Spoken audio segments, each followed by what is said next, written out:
You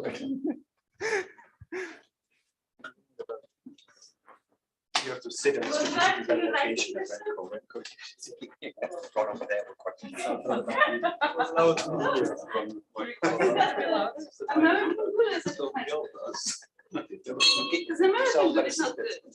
More central. No. I didn't hear it. So, welcome to the final session today, and we have the pleasure of having Francesca Parise from Cornell talking to us about Graphon Games further. Please go ahead, Francesca. Okay, so thank you so much for the introduction, and thank you for the invite. It's really a pleasure to be here today. So what I'm going to do in this talk is tell you a little bit about my research in the last few years, which really was about understanding strategic behavior in large network settings. And I guess the relation to this workshop is that in order to do that, we're going to use graphons. Okay, so let me start with just a brief motivation of why are we interested in that. And really that comes from the observation that in many social and economic settings, individuals make strategic decisions, but these decisions are not made in isolation. They depend on decisions of their friends, their colleagues and peers as given by an underlying network. And there's many examples of that. You can think about adoption of innovation and behavior, opinion formation, public good provision, or competition among firms. And now it's clear that being able to understand what is the outcome of this strategic interaction in network environments is really important if we want to understand how to intervene on this system, maybe to maximize the performance or the profit of the overall welfare. Now, in the last decade, the framework of network games has emerged as a very powerful framework to model this type of strategic interaction in network environments. And so this is kind of the framework that I'm going to use throughout the talk today. So what I'm going to assume is I have a population of agents. I'm going to denote capital N, the number of agents that I have in my population. And these agents are interacting over a network, and G is going to be the adjacency matrix of this network. Now, what every agent wants to do is select a strategy, xi, you should think of this kind of as a vector, among a certain feasible set, calligraphic x, in order to minimize a cost function. Now, what makes this a game is the fact that this cost function doesn't depend only on the strategy of the agent and maybe some local parameter, but importantly depends on the strategies of the other players. And in fact, what makes this a network game is that I can summarize the fact that the rest of the population has on a certain agent I with this quantity zi of x, which really you should think as a local aggregate. So what I'm doing here is I'm averaging over all my population the strategy of agent J weighted by the local parameter that tells me how much agent J influences agent I. Okay, and as I mentioned here, we are in a game theoretical setting, right? So each agent is doing its own optimization, but it's coupled because of this interdependence. So the relevant concept of outcome is that of a Nash equilibrium. So what is a Nash equilibrium? It's just a set of strategies where no agent has any interest in unilateral deviation. So if I look at my cost function by playing the strategy prescribed by the Nash equilibrium, that's the minimum cost I can get. If I change to some other feasible strategy, I will get a higher cost, so I don't want to do that. What is Z? Theta is some local parameter because here my cost function doesn't depend on I. So if I want to have heterogeneity among agents, I'm just going to have some local parameter here. It's just to allow cost function to be different for different agents, but this is something local. Really, the interesting part happens here where the coupling with the other agents happens. Okay, and this actually may be a little bit clearer now that I go into simple example of network games. So one simple case is that of linear quadratic network games. This is something that Ben mentioned in the bootcamp. So here, every agent has a strategy, which is just a non-negative scalar. And so what this non-negative scalar represents is how much effort this agent is putting on a certain activity. You can think of it kind of education or smoking. And the point is that the agents want to select this effort level in order to minimize a cost function, which is linear quadratic. And it's composed by two parts, right? The first part is a cost that I'm going to have because I put a certain amount of effort. And clearly, the more effort I put, the higher the cost is going to be. But then why do I want to do that? Because I'm going to get some benefit out of it. And this is the second part. And in linear quadratic games, the nice thing is that the marginal return, so the return or the benefit that I get per unit of my effort xi, is an affine function of the network aggregate. So you see now why other people actually matter their choices, because my return is going to depend on their decision. And in this simple case, in an affine way, weighted by this parameter alpha, which is called the peer effect parameter. Okay, so this is kind of one very nice example where the strategy set is non-negative scalar. You can also make the strategy set discrete. So you can think of, for example, agents having only two possible actions. So maybe 0, 1 representing whether I adopt an innovation or not, or I buy a product or not. And then you can have agents play, for example, a coordination game. So just very high level, what does this mean? Say for a moment you only have 2 players. It means I have an incentive to coordinate my action with the action of the other player. So if we both choose 1 or if we both choose 0, we get some positive reward. Otherwise, both get 0. And now you can think of this in a network setting where I'm playing this 2x2 game with each one of my neighbors. You can convince yourself that the best thing that you can do in this game is going to be a threshold policy where you adopt action 1 if enough of your neighbors also have action 1, and otherwise you stick with action 0. Okay, and as I mentioned, these are just 2 possible examples of network games. The theory that I'm going to do applies to the general framework that I've discussed before.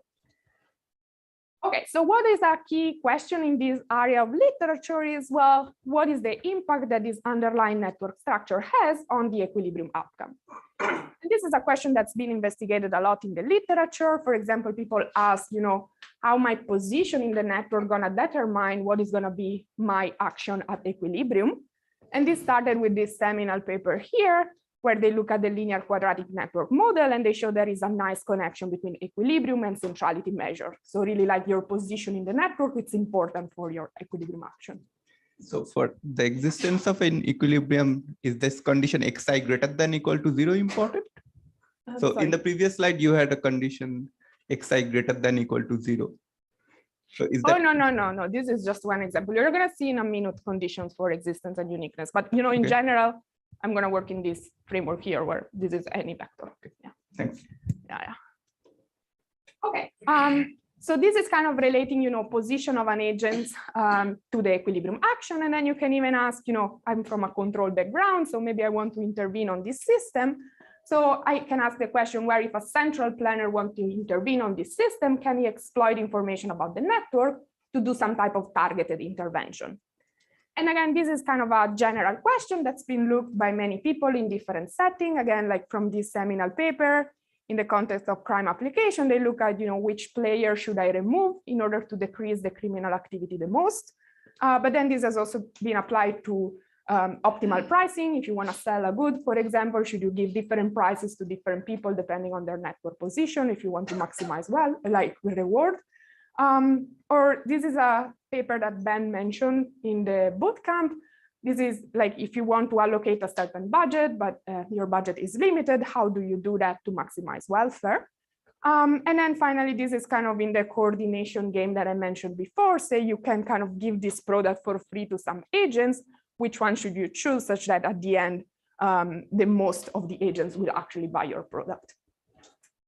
Now, one thing that I want to stress, however, is all this paper that I've kind of mentioned now, they require the central planner to have exact network information, right? If you want to compute this type of intervention, you need to know how the agents are interacting. And this is kind of bringing me to the motivation for the type of research that I've been doing in the past few years, which is what happens when we go to very large networks. And now, if you think of it like, from a practical perspective, 2 problems emerge. Like the first problem is that, collecting exact network information becomes extremely costly or may not possible due to privacy constraints. And the second problem is that, even if you had this exact network information, computing the optimal intervention will become computationally intractable. Some of these problems that I mentioned before, they are NP hard. So you can solve it if the network is small, but when the network is very big, you don't know how to do that. And so really, this is kind of the key question for this talk, which is how can we regulate strategic behavior when we are in these large network settings? And the key observation where I'm going to build on is that, even though the central planner may not have exact information about the network of interactions, it may have some information about the likelihood that different agents will interact with each other, which it can be used to infer like a stochastic network formation model, or I guess in the language of this workshop, a random network model, right? A random graph model. And so in line with what you've seen, the type of random graph model that I'm going to consider is that of graphons. So again, symmetric measurable function W, map is 0, 1 square into 0, 1. And as you all know, there's kind of two different ways in which you can see graphons, right? The first is as a limit of a graph when number of nodes tends to infinity. The interpretation that I'm going to use today is actually the second one. So in terms of random graph model. So again, the idea is that I can sample random graphs from my Graphon model. How do I do that? Well, you all know it, like you take your finite number of agents, you assign a label to each one of these agents, which is just uniform in 0, 1. And then you connect every agent with Bernoulli probability that comes from the Graphon evaluated at the labels. Okay. And okay, I should mention that, of course, the theory of Graphon has been very well developed by people in this audience and well understood. So really the contribution of this work is going to be to kind of build on this theory to try to understand, strategic behavior in large network settings. So this is kind of the picture that I want you to have in mind. So what we are doing here is going from a deterministic approach where analysis and intervention are based on exact network data to a stochastic approach where what I'm going to assume is that I have a stochastic network formation model. This can generate different random graph. The one observed in reality is going to be one realization from this stochastic network formation model. And what I want to know is, well, can I still analyze behavior and plan intervention if I only have information about the generating model? And so to kind of reformulate the question, I'm going to focus on so-called sample network games, which are network games, exactly as I described at the beginning of this talk, that are going to be played over a network that's been sampled, in this case, from a Graphon. So really the question is, can we regulate strategic behavior in these sample network games? And in order to make progress on this, I'm going to focus on smooth and convex game. So the strategy set is going to be compact and convex. Cost function is going to be strongly convex in your own strategy and with a gradient that is Lipschitz in the local aggregate. And these are kind of fairly standard assumptions. Towards the end of the talk, maybe I'll discuss when these are not met. Okay, so this brings me to the talk outline. So again, our objective here is understanding what happens for large settings. So the first step is going to be to try to understand what happens to the Nash equilibrium in this case. And to do that, I'm actually going to take two steps. Again, what we want is large settings. So the first thing is I'm going to take the limit and just look at an infinite population. And so in order to do that, I'm going to introduce this tool of Graphon Games, which is going to allow me to describe strategic interaction for infinite populations. Then, as I mentioned, what I'm interested in is actually what happens for finite sample networks. So as a second step, I'm going to try to relate the equilibrium in this infinite population game to the equilibrium that I can observe in any of the realized sample network game. And I'm going to try to convince you that this is a good approximation if your population is large enough. So this is kind of a nice convergence result. Of course, the question that you can ask afterwards is, why is this interesting? And so that's going to be kind of the second part. Francesca, just to put it into the context of the previous talk. So the difference is that in the previous talk, on each node, you had sort of a continuum of agents, where you only have a continuum of agents in the limit. Yeah, so every node here is an agent. A single agent and not a collection. And then I'm just going to take a limit in the infinite population. So that's one difference. The other difference is that Peter was talking about dynamic games. The games I've presented are static games, right? So every agent just has a strategy that needs to choose that it's a vector over n. It doesn't need to choose a control over time, right? These are static games. Okay. Okay, so second part, I'm going to try to illustrate why this kind of convergence result is interesting. I'm going to do that for control, talking about intervention design, and also for identification, talking about parameter estimations. And then finally, if there is time, I will go to some extension, because this theory that I'm going to present holds under the assumption of existence uniqueness of the Nash equilibrium. You can ask what happens if the Nash equilibrium is not unique. So we have some result in that. And then the last part, again, if there is time, we will look at coordination games, where remember the action set is discrete. That's of course not a convex set, so you cannot apply this theory to that case. Okay, so let me go to the first part. Again, this is about Graphon game, and this is some work that I started during my postdoc at MIT together with Asuman Ostagler. Okay, so the first step, if you remember, as I told you, is let's take the limit. Let's just look at what happens if I have an infinite population. So this is the framework of network games for finite population that I've already explained to you. Here I have a finite number of agents, 1 to n. We now want to extend that to infinite population. And the way you do that is actually, I would say, quite trivial. So you're now going to consider a continuum of agents mapping the 0-1 interval. And exactly as before, every agent wants to select a strategy to minimize a cost function. This is exactly as before. The only thing that's going to be different is how you compute the local aggregate, right? In finite network game, that was a sum over all my agents using as weight the weights coming from the graph. Now, of course, since I have an infinite population, this is going to become an integral, and I'm going to use as weights the weights coming from the graph. Exactly as before, we can define a concept of Nash equilibrium. So this is a strategy profile where no agent has any interest in unilateral deviations. The only thing that is slightly different here is that this strategy profile is now going to be a function, right? That tells me for each one of my agent in 0-1, what is the action that this agent is taking. And as it already came up, like the first thing that you ask is, well, does this exist? Is it even a well-defined concept? And is it unique or not? And so this is exactly like our first result. And in order to formulate that, I need to introduce the Graphon operator. And I like to think of this as kind of like the equivalent to the adjacency matrix when you go from finite to infinite populations. So this is kind of a linear integral operator where the kernel is given by the Graphon. And again, this is a linear operator, so you can define spectral property of it.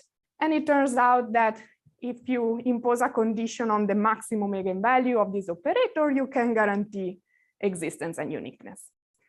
And I guess for the ones that are not expert in game theory, I just put here a sketch of the proof.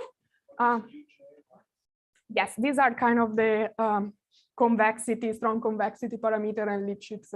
This comes from my game being smooth and convex. So these are kind of, this has to do basically with the connectivity, and this has to do with the cost function, regularity of the cost function. Okay, and you're actually going to see it in a minute. Why is that? Because how do we prove this? Well, we prove it studying the best response mapping. And this is a very standard approach in game theory. So what is the best response mapping? That's a maps that goes, from the space of all the possible strategy profile to the same space. And so if I give you a strategy profile X, what this best response is going to do is return a new strategy profile, X prime, where every agent is selecting the best possible strategy to minimize its cost function when the local aggregate is computed according to the initial strategy profile. And why is this interesting or a very key thing in game theory? Because it is very well known that any Nash equilibrium profile is a fixed point of this best response mapping and vice versa. So I can really just study the fixed point of the best response mapping. And so what we've shown is that under this condition here, this best response mapping is actually a contraction. So you get existence and uniqueness by Banach fixed point theorem. And again, like this condition here, if you move this to the right and you write this as less than 1, is exactly what you need for having a contraction. Yes.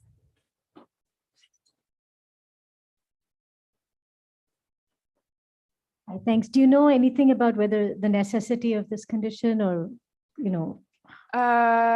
Because sometimes you can get these things even without the contraction, right? Yes, a unique absolutely. Like, I mean, we haven't derived it yet. Okay. I think like this is definitely not necessary. Sure. It's a sufficient condition. Is it necessary? Yes. So it's equivalent to the contraction. Yes, exactly. Okay. Okay, so this kind of tells me what happens, right, for the infinite population. Now, if you remember, the problem that we are interested in, however, is what happens when I sample a network, a finite network for my Graphon, and look at equilibrium over that network. And what I'm going to try to convince you now is that the equilibria in the sample network games are actually converging to the equilibrium in the Graphon game. So this is kind of a good approximation as long as I have a large enough population. And so this is a little bit the result more formally. So what I can say here is that, under some regularity condition, I can, with any desired probability, upper bound the distance between the Graphon equilibrium, this X bar, and the equilibrium in the sample network, this X bar n, with some quantity that goes to 0 when n goes to infinity. And now you may, some of you have a puzzled face at this point, because I told you, like in finite network games, the equilibrium is a vector, right? But in infinite population is a function. So this is kind of not exactly well defined. But the main idea here of the proof is that you can take any finite network game and map that into an auxiliary Graphon game, where the Graphon is the empirical Graphon, right? So it's a piecewise constant Graphon where every piece corresponds to a link in your finite network. But your piece, the Graphon that you're using. Oh, yes. The network that you're using is directly sampled from the Graphon, Yes. right? It is not like you have a network that is converging to the Graphon. No. Okay. No, that's why I said I focus on the second interpretation as well. I mean, you can do it that way as well, but I like it more in the context of strategic games to just sample from it. Okay, so why is this interesting? Because now I can compare, equilibria of sample network games and Graphon games by comparing equilibria of two Graphon games, one over the original Graphon and one over this empirical Graphon. And I would say the key of this proof is this second step here that shows that you have some continuity in the Graphon. So you can actually upper bound the distance between equilibria of two Graphon games by the distance of the corresponding Graphon operator. I'm a little confused about that, because your X, one of them is defined on the vertices, one is defined on the continuum, and you have to decide which little intervals you map to which vertex. Yes, because if you I know align, you were asking that. I can give you okay. So what we are doing here is, because we have this Lipschitz continuation here, we are taking order statistics. So once I sample of my agents, I actually order them, and that's why I get this result. But if you don't want to do that, you want to do the standard one, then you can actually have exactly the same result, but where you're going to have here kind of an inf overall the measure preserving permutation, and then you can do it with the standard theory. but that's where I'm a little confused, because are they always compatible? Yes. So you say so I order my agents by their label. Yes. And then the interval I give to an agent is, but you also say I order the equilibrium, the X in the continuum are also. Yeah, this is order according, this is like the Graphon, right? According to the Graphon, then I sample my So agent and I so the order them. degrees of the Graphon are nowhere constant, and then you order. No, I don't even need to order the Graphon. The Graphon is given, and it's. But your it's strategy continuous. I just is need to order my agents when I sample them, right? Like if you think the standard result, you have just one measure, like you permute only one. Here I'm permuting the sample one. Or are the orders of prefix? So she's sampling for the Graphon, I guess, sampling for the Graphon, and then prefixing the order, and then the agents are on the prefixed order. So there, yeah. I mean, I actually have a backup slide on this because I know you guys were going to ask, because I don't have the, but don't get confused about this. If you don't like these Lipschitz and the ordering, then you can get exactly the same result. You're just going to have an inf here, overall measure preserving permutation, and this is going to apply to the sample one, right? And then you can apply exactly the theory that you will see. Yeah. Okay. And so once I have this, pretty much I'm done, right? Because I reduced my problem of comparing the distance of the equilibria to the distance of the Graphon operator. But this is my original Graphon, and this is the empirical Graphon corresponding to a sample network. So you know that you can upper bound this by something that goes to 0 when I'm going to infinity. That's kind of your sampling lemma. Okay, so basically what have we established here is that, if I have large enough population, instead of looking at the equilibrium over the sample network, which requires me to know exactly the network realization, I can just look at the equilibrium over the Graphon game. So what I want to do in the second part is actually tell you a little bit of why this result is interested in some practical problems. And so for that, I'm going to actually start with intervention design.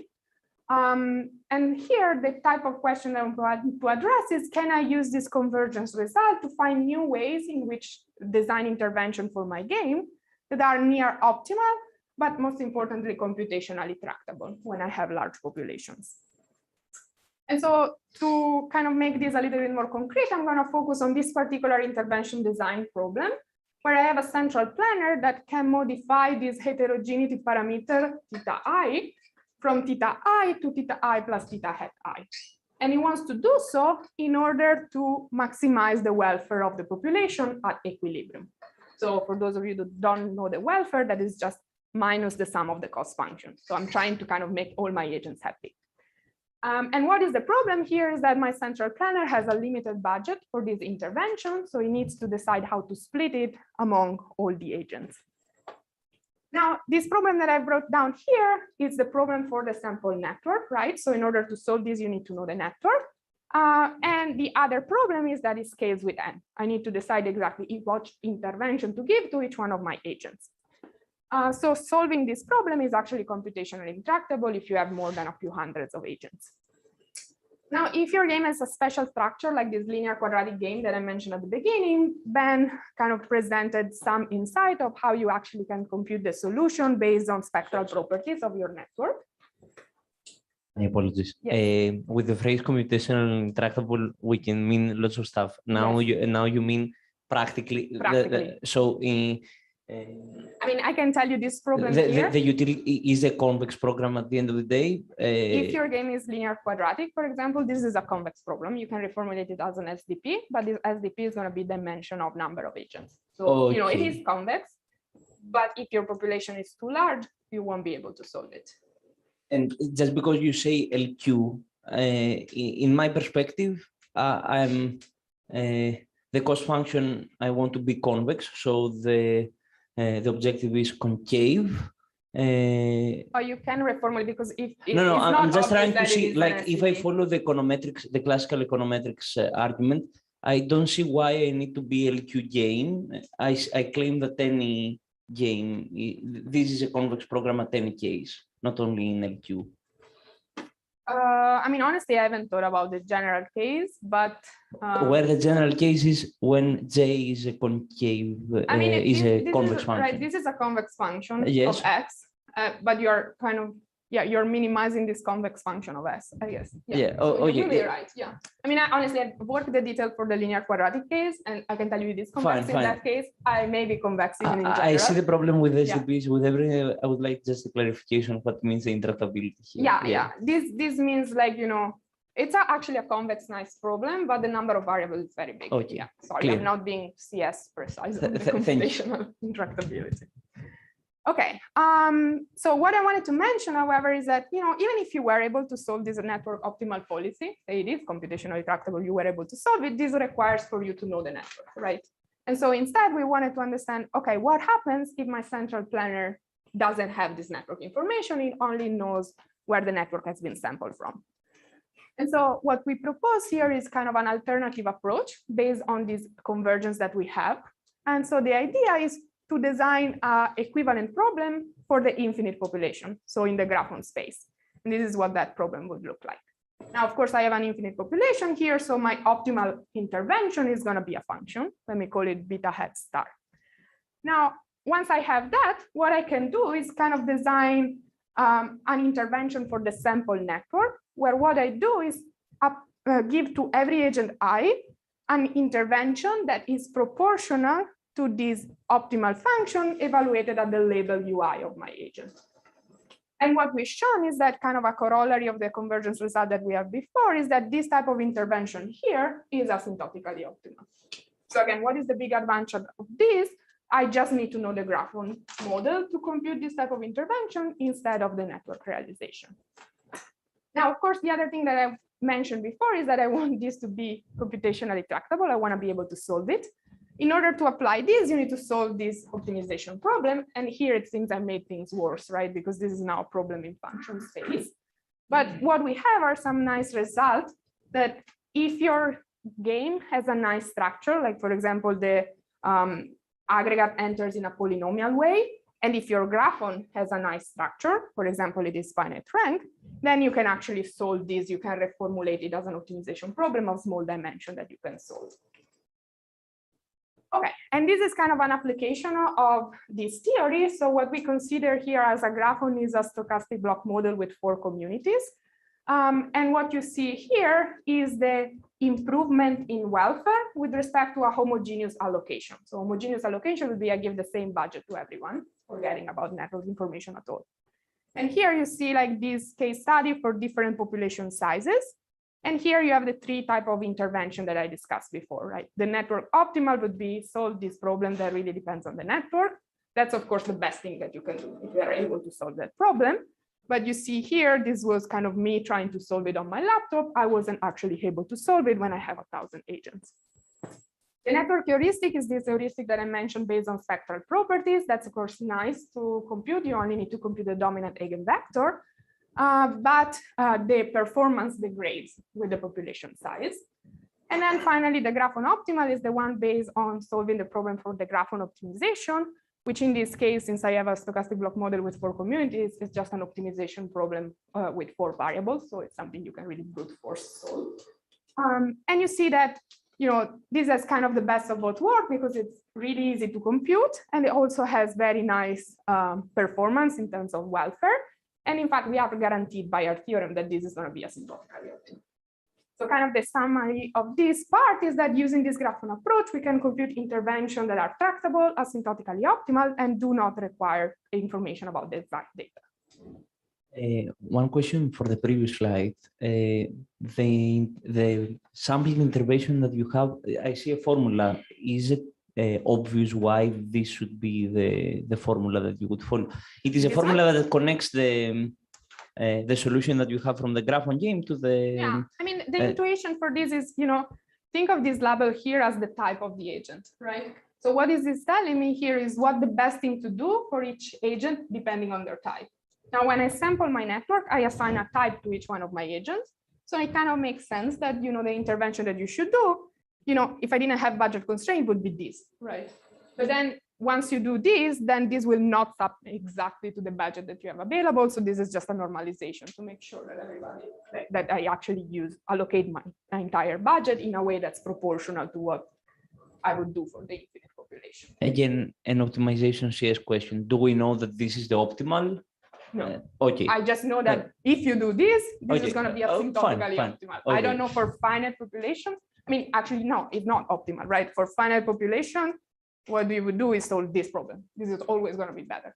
Just requires you more information. I meant something like the optimal approximation if you follow the Graphon. I don't even know how to formalize that question, honestly. Fine. No, this is, I mean, to me, this is good enough. Let me put it I see the reason, the theorem, yeah. Okay, yes. So how do you know that your finite game has even a Nash equilibrium? Oh, yes, that because remember the condition for the equilibrium in the infinite game was something that depends on the maximum eigenvalue. Yes. And once you sample your network, you know that the maximum eigenvalue of the sample network is converging to the maximum eigenvalue of the Graphon. So if your population is large enough, the condition for existence and uniqueness for the finite network is going to be satisfied. I see. So you don't need this notion of an epsilon Nash. You really have that the Nash is optimal in that sense. And probably if you didn't know the generating Graphon, but estimated that from network data, you probably could prove that that still works, right? I mean, it would be an epsilon. Well, no, it would works exactly the same. Yeah, I think so. As long as, I mean, it wouldn't be asymptotically optimal. It will be, there will be an error that depends on the error of your estimation, right? If you give me an estimator that it's really bad, it won't work. If the procedure that you use for the Graphon estimation is converging to the true Graphon for large population, then this will work. Right. I imagine you draw k points. The k is sort of, you have a dense network. So if k goes to infinity, you will get the Graphon better and better. And then probably your error in the end. So maybe I could ask it different. If your Graphon, if two Graphons change a little bit, how much does your optimization guarantee? That is, we have a bound on that, right? Because think this was the empirical one, but it could be any other Graphon, right? If I look at the distance between the Graphon operator, I know the distance about the equilibria, and then the result about the optimization is a kind of dependent. Flows through, so, let's go through. Okay, so with that, let me go to the second problem. And kind of a connection for that is, if you want to compute this optimal intervention that we've discussed so far, we learned that you don't need to know the exact network. You cannot get away by knowing only the Graphon, but you need to know the cost function of the agent to solve the problem that I mentioned before. So this kind of ties me to this question, which is what happens if my central planner also doesn't know exactly what the cost function of the agents are, but it kind of can observe some equilibrium and wants to infer what else this agent optimizing just by looking at the equilibrium. And this is some work that I've been doing with Taras Alfau, who's a PhD student at Cornell. And so to kind of be a little bit more precise, suppose that your cost function, this is the cost function we discussed before, is now parametric on some parameter eta, and this parameter is unknown to the central planner. Just a very simple example to have in mind, the linear quadratic game that I discussed before, maybe this parameter alpha, how much other people are affecting my cost function, is unknown to the planner. And kind of there is a large literature in economics that try to look at these problems, like can I from equilibrium recover what are the parameters of the cost function, starting from this seminal paper that required exact network data.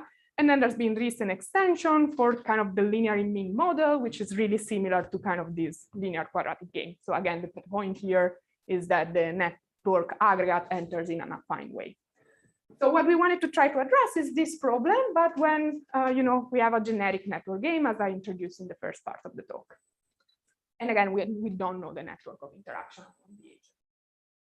And kind of the idea is that, again, this follows from the convergence result that I mentioned at the beginning. And why is that the case? But because we know that the equilibrium that we observe is actually converging to the Graphon equilibrium under the true parameter eta bar. Right, so again, intuitively, in order to design an estimator for my unknown parameter, I could say, well, let's pick the parameter for which what I observe is as close as possible to a Graphon equilibrium with parameter eta. So I tune my parameter in order for the Graphon equilibrium to be as close as possible as the observation. Question. Yeah.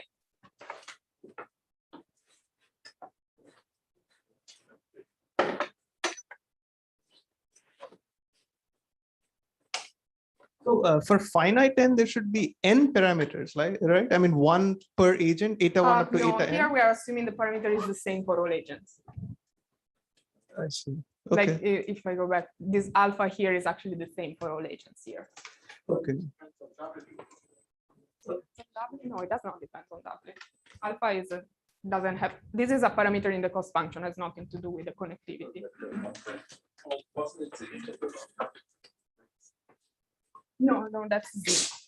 This Z is the local aggregate. I assume I know W, yes. Okay. Okay, so as I was mentioning, this is kind of our estimator. Now it's clear that you cannot pretend to solve this problem in any case, right? If I have two different parameters that generate exactly the same equilibrium, there's no way I can distinguish between these two parameters from one observation. So that's why we introduced this concept of parameter identifiability. Really what this says is if two Graphon equilibria are close, the parameter that generated them should also be close. Otherwise, there's no hope I'm going to solve this problem. And so our main result in this area is that under this type of assumption, this estimator that I introduced before is asymptotically consistent. What does this mean? This estimator will converge almost surely to my true parameter as long as I have large enough population. Okay, to save time, I'm going to skip the proof, but it was just 2 lines. Okay, and this is kind of an illustration that this works for this linear quadratic game when I'm trying to estimate the peer effect parameter. Okay, so with that, let me kind of go to the extension. I promise I'm going to be very quick in this. So again, one big assumption we made so far is this assumption that we have a unique Nash equilibrium. However, there are games of interest where that's not true. And so what we were thinking with Kiran Rokade, who is another student at Cornell, is, well, what happens in that case? Can I still get some sort of convergence? Now, in order to do that, so in order to allow for multiple equilibria, we relax our assumption, right? So we don't require anymore this upper bound on the maximum eigenvalue of the Graphon. That was what was giving us the contraction. And in fact, we can also relax the assumption of the cost function, have it quasi-convex instead of strongly convex. Now, of course, we made our assumption looser, so we need to worry, is it still true that Nash equilibria exist or not? But it turns out that this is an easy question to answer. You can still do a fixed point argument. You just need a little bit more of a fancy fixed point theorem to do that, but everything kind of goes through. The interesting question is, what about convergence of the equilibria? And so what we have here is a first positive result that says that if I have a sequence of Nash equilibria in my sample game that it's convergent, that will indeed almost surely converge to a Graphon equilibrium. And again, note that this is kind of interesting because now I'm talking about almost set convergent, right? For any fixed network game, I will have multiple equilibria. But if I find a sequence of these multiple equilibria that converges, that is a Graphon equilibrium. And the technical step to prove that is to prove that the best response mapping, the one we were studying before, when I think of it as a function of both the strategy profile and the Graphon as a closed graph. If you do that, then this will immediately follow from that. Okay, so this is nice, but what about the vice versa, right? If I give you a Graphon equilibrium, is it true that you can always find a sequence of Nash equilibria that will converge to it? And this, I think, is where kind of this project became interesting, because I was expecting the answer to be yes, but in fact, my student came out with counterexamples. So this is not true that you can have Graphon equilibria that really pop up at the limit, right? They are not a sequence, they are not the limit of any sequence of sample network equilibria. And this is a very simple example of that. So I have a Graphon where I just have two communities, and agents in community 1 are only listening to agents in community 2 and vice versa. And what the agents want to do here is copy 2 times the local average. Now, kind of by homogeneity, it's easy to convince yourself that at equilibrium in this game, all agents in community 1 will choose the same strategy and all agents in community 2 will choose the same strategy. So let me call that X1 for agents in community 1 and X2 for agents in community 2. Then the equilibrium condition from here is that X1 should be equal to 2 times the local aggregate, Z1. But what is Z1? Well, Z1 is just going to be all agents in community 2 are playing X2, and I have half of my agents there because I have equal communities. And so you see that now this simplifies, so the condition is X1 equal to X2. So this game actually has an infinite number of equilibria, pretty much as long as all my agents are playing the same strategy, that's an equilibrium. Can I finish this? I'll come to your question after I finish this example. Okay. So this is what happens for the infinite population. Now, what happens for the sample case? Well, in that case, let me call alpha n the fraction of agents that are in community 2. Then again, because of homogeneity, all agents will play the same strategy, and the strategy of agents in community 1 now needs to be 2 times the local average in community 1. And the interesting part is now, what is this? Well, this is going to be how many agents I have in community 2, n2, times the strategy, x2n, divided by the total number of agents. So this is now 2 alpha n x2n. And now you see you have two cases. If alpha n is exactly equal to 1/2, you are back in the same case as before. Everything is an equilibrium, as long as everybody plays the same strategy.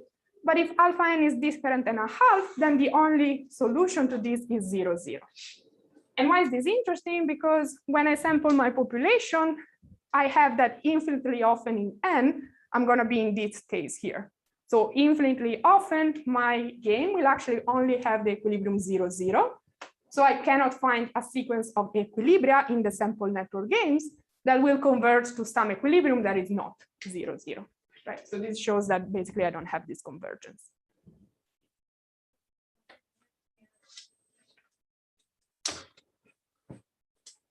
I was just wondering whether there are limits of approximate Nash equilibrium. Yes, they are. Exactly. I would So this expect, is yeah. kind of what reconciled my intuition, that what you can actually prove is that all Graphon equilibria will actually be a sequence of approximate Nash equilibria. So as long as you allow your agents to be content with kind of not doing exactly the best that they can, but epsilon to that, then you can actually find a convergence sequence. Yes.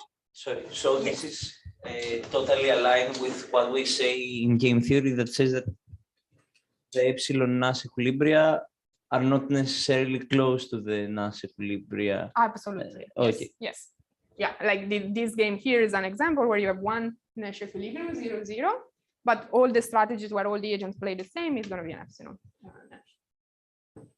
And in fact, for any epsilon, right? You can make this epsilon as small as you want. Okay. So in just 2 minutes, I'm going to flash this part. This is some project that I've done with Salman Errol from CMU and Alex Teitelbaum from Oxford University. And this is a little bit different because here we're considering games with discrete action sets. So we don't have this concept action set. And in fact, what we are considering is a kind of this coordination game that I introduced at the very beginning. So remember here, agents want to adopt a technology or buy a certain product if enough of their neighbors have done so. And so in this type of game, it's very interesting to look at what are the so-called best response dynamics. So what happens when agents are trying to learn the Nash equilibrium. And this is going to be something like this. So I start with an initial set of adopters, the seed set, and then I let agents play their best responses, so they will adopt when enough of their neighbors have adopted. And why are these interesting? Because this is a model of kind of diffusion or contagion in network that's very well studied. It's the so-called linear threshold model. And this has been studied a lot, both in deterministic and random networks.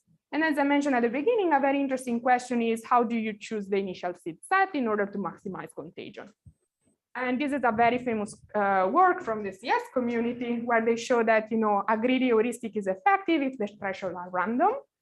This is another beautiful paper that looks at this question over configuration model. So what we were doing in this work is look at this question when your network is sampled from a graphon. And again, I'm not going to go to the detail, but you can kind of follow the same procedure we did here. So first take the limit for infinite population, define Graphon contagion, then show that kind of the outcome of Graphon contagion for the infinite population is a good prediction of outcome of Graphon of contagion in sample networks, and then use the process for the infinite population in order to compute seeding policies. And this is kind of how this performs. So what you see here is the seed set computed in terms of the Graphon policy. This is as a function of the population size, the fraction of final adopters. You see, this is kind of what you really want, because in this case, 100% of the people adopted at the end, right? So this is the best possible outcome. And this is compared to the greedy policy that I mentioned in the paper before, or a random policy where you just pick your seed at random. And you see that these instead, like, their performance degrades with the population size. Okay, so this leads me to the end of my talk. Again, what I've tried to convince you is that it is interesting to use this tool of Graphon and random graph theory in general to study what happens in strategic setting over large networks. And I've kind of discussed mainly this Graphon game paper, just give you 2 slides about Graphon contagion.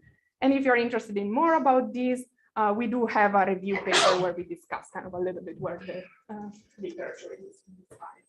Okay, so thank you so much.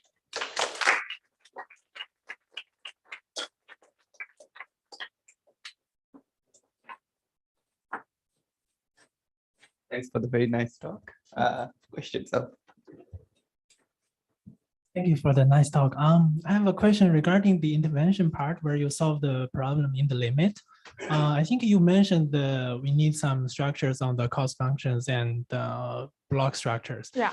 Are these need to be satisfied at the same time, or one of them? Yeah, no, at the same time. Yes. I Yeah. see. So yeah, basically to make it. But basically, like the cost function of the linear quadratic game, there was a cost that needs to be convex and then some marginal cost. As long as that marginal cost is polynomial in Z, that's fine. And then your Graphon needs to be finite rank. I see. Thank you. And again, this is sufficient condition. So the general problem, how you solve that for general Graphon, it's open. I think super interesting, but yeah. Thank you.